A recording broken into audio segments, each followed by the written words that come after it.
Nah, fakta-fakta yang ada dalam kasus ini, saya ingin simpelkan saja ya. Adanya aksi. Aksi yang dimaksud adalah Dr. Reza mempromosikan produknya, itu aksi. Kemudian ada reaksi. Ada reaksi di sini, ada Nikita Mirzani yang juga mereview dan memberikan komentar terkait dengan produk tersebut. Bahkan adanya ajakan untuk tidak membeli produk tersebut dan sebagainya dan sebagainya. Itu ada aksi, ada reaksi. Kemudian ada intimidasi. Ada intimidasi. Ya, salah satunya walaupun yang menjual ini dokter, tetapi bla bla bla. Saya nggak sebutkan ya. Itu materi dari persidangan. Ada intimidasi. Kemudian ada tekanan, ya ada tekanan. Ada tekanan. Intinya merasa tidak nyaman, ya ada tekanan di situ. Kemudian ada permintaan uang, ada permintaan uang. Ya. Setelah permintaan uang ada penyerahan uang. Ada aliran uang. Ada aliran uang. Setelah ada aliran uang, teman-teman, ada penggunaan uang. Jadi, ini saya fokus pada kasusnya ya, pemerasan dan tindak pidana pencucian uang. Ada aksi, ada reaksi, ada intimidasi, ada pressure, ada tekanan, yang pada akhirnya ada permintaan uang. Dari permintaan uang ada penyerahan uang, ada transfer uang, ada aliran dana, kemudian ada penerima uang, dan ada yang menggunakan uang tersebut. Itu inti dari persoalan kasus pemerasan dan tindak pidana pencucian uang. Nah, teman-teman, kita masuk ke persidangan. Fungsi jaksa dalam proses persidangan adalah menyajikan sedemikian rupa kronologi perkaranya, kemudian membuat dakwaan dan akan melakukan penuntutan terhadap terdakwa. Berbeda dengan fungsi dari pengacara atau penasehat hukum.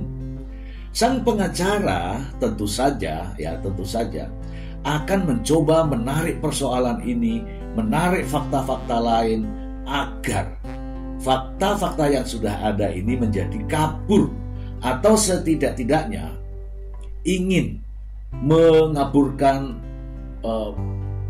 fakta, atau upaya setidak-tidaknya adalah meringankan agar terdakwa tidak mendapatkan hukuman yang berat atau meringankan. Itu sah-sah saja ya, sah-sah saja dengan segala macam upaya. Nah, itulah yang dilakukan oleh pengacara, ya seperti tadi. Teman-teman, kalau pengacara tidak berusaha, hanya diam saja, justru malah diketawai. Nah, inilah salah satu perjuangan dari seorang pengacara. Nah, bagi terdakwa, teman-teman, ya jelas menginginkan agar dakwaan jaksa itu seolah-olah tidak benar, seolah-olah dakwaan jaksa itu ngawur, seolah-olah dakwaan jaksa itu tidak terbukti, dan pada akhirnya menginginkan dakwaan jaksa gugur demi hukum dan sebagainya. Itu yang diinginkan oleh terdakwa. Itu juga sah-sah saja, sehingga dengan berbagai macam cara, yaitu misalnya mengingkari atau ngeles, mengelak, kemudian bahkan menyerang balik, ya kan? Itu adalah upaya dari terdakwa. Itu hal biasa.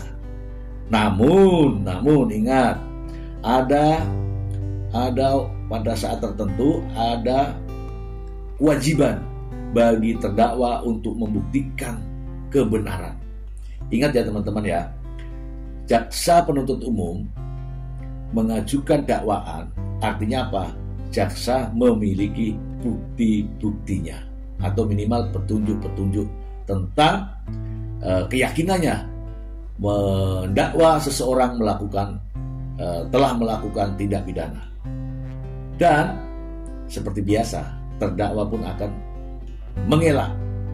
Terdakwa pasti akan mengelak, bahkan menyalahkan orang lain. Itu sudah pasti. Jadi itu hal yang biasa, teman-teman. Itu hal yang biasa, ya, seperti yang kita lihat bersama, ya. Namun ada juga, ya, posisi korban. Kalau korban itu tentu dia adalah orang yang dirugikan dan dia butuh keadilan. Dan saya meyakini bahwa korban, kalau benar-benar korban, itu dia akan mengatakan apa yang sebenarnya terjadi sesuai dengan fakta dan realitanya.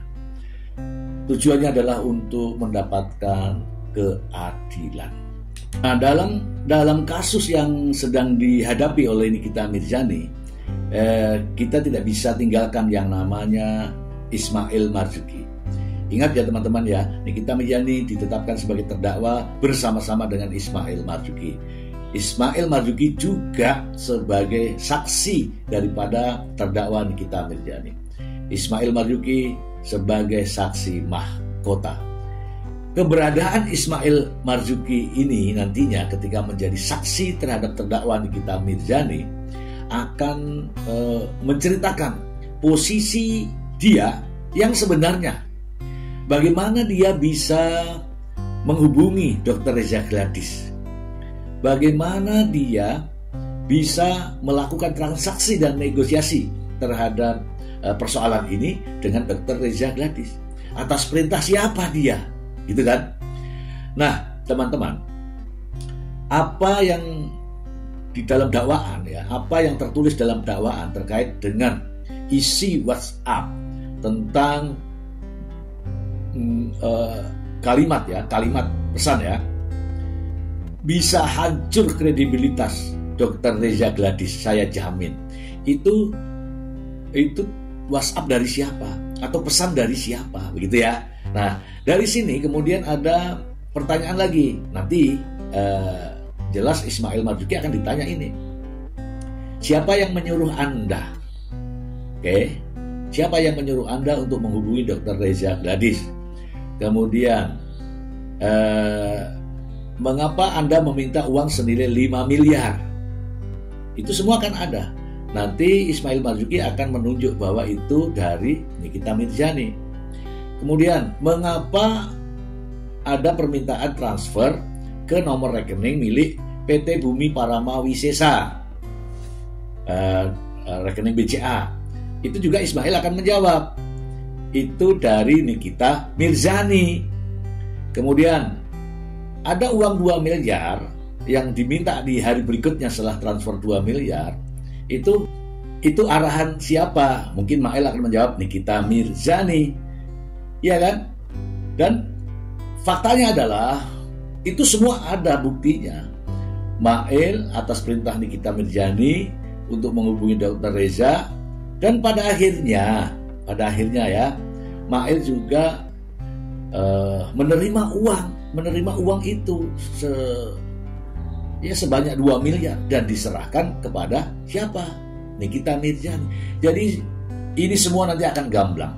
Jadi kalau tadi saya sudah jelaskan, ya, apa fungsi daripada pengacara, kemudian apa hak-haknya terdakwa, itu sah-sah saja dia bertanya. Tetapi ingat, jangan lupa ini, ada yang namanya saksi mahkota yang akan membuka kotak Pandora. Semoga bermanfaat. Terima kasih.